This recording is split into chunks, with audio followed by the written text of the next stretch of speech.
na hapa duniani ni kiumbe kimoja tu, hakijawahi kubali Yesu ni mwana wa Mungu katika viumbe vyote.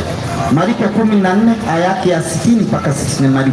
Mariko 14:60 inasema, kisha kuhani mkuu akasimama katikati, akamuuliza Yesu, akasema, ujibu neno, hutanijibu. hawa wanakushuhudia nini? Lakini akanyamaza. Yesu akanyamaza, wala hakujibu neno. Kuhani mkuu akamuuliza tena, akamwambia, wewe ndiwe Kristo mwana wake mtukufu? Wewe ndiwe Kristo mwana wake mtukufu. Hilo swali alinyamaza mengine, lakini kuna swali Yesu hawezi nyamaza. Alijibu akasema aje? Yesu akasema, mimi ndiye. Yesu akasema, mimi ndiye. Nanyi mtamwona Mwana wa Adamu ameketi mkono wa kuume wa nguvu, Asante. akija na mawingu ya mbinguni. Yesu aliulizwa maswali na kuhani akanyamaza, lakini alipoulizwa kama yeye ni mwana wa Mungu alikubali na akasema mimi ndiye. Kwa sababu gani? Imani ya Yesu ni mwana wa Mungu, huyo ndio msingi wa kanisa, na ikiondoka hatuna kanisa, haiwezekani.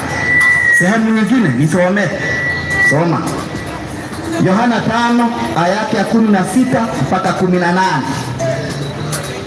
Yohana 5. Dakika 5. Haya. Yohana 5:16 inasema, kwa sababu hiyo Wayahudi wakamudhi Yesu, kwa kuwa alitenda hayo siku ya Sabato. Akawajibu, Baba yangu anatenda kazi hata sasa. Anasema baba ya nani? Baba yangu anafanya kazi hata sasa, nami nitatenda kazi. Ni mara ya pili Yesu anakiri yeye ana baba. Basi kwa sababu hiyo Wayahudi walizidi kutaka kumua, kwa kuwa hakuivunja Sabato tu, bali pamoja na hayo alimwita Mungu baba yake. Kwa hivyo Yesu alikuwa anajiita mwana wa Mungu, alikuwa anaita Mungu baba yake. Sasa kuna mafungu nitakupa ukaenda kusoma kwa sababu ya masaa. Enda usome Mathayo 8 aya yake 27 mpaka aya ya Mathayo ngapi? Mathayo 8 aya yake 28 mpaka 31. Utaona hata mapepo wenyewe walikiri Yesu ni mwana wa Mungu. Viumbe vingine hata vile vilikuwa adui wa Yesu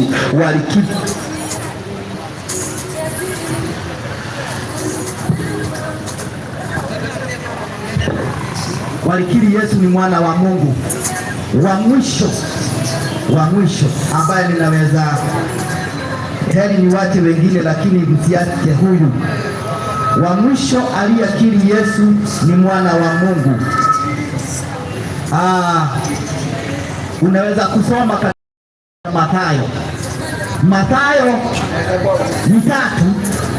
aya 16 mpaka aya ya 17. Wakati Yesu Kristo alipobatizwa, Roho Mtakatifu alishuka na sauti kutoka mbinguni ikasema, huyu ndiye mwana wangu ninayependezwa naye. Sio sauti ilitoka huko mbinguni, ilikuwa ni ya nani? Ukitaka kujua ni sauti ya nani, utaenda katika kitabu cha Kutoka ukute ni nani alikuwa anaongea katika wingu. Mara tatu Mungu alikiri Yesu ni mwana wake. Mara ya kwanza aliongea na umati katika hicho kitabu cha Mathayo, aliongea na umati ambao ulikuwa hapo Yesu akibatizwa, kasema huyu ndiye mwana wangu ninayependezwa naye. Mara ya pili alinena na Yesu mwenyewe katika kitabu cha Luka, alimwambia hivi, wewe ndiwe mwana wangu mpendwa ninayependezwa nawe. Hiyo ni mara ya pili. Mara ya tatu Mathayo 17, wakati Yesu alipanda mlimani na akapanda na wanafunzi watatu, Yohana, Petro na Yakobo.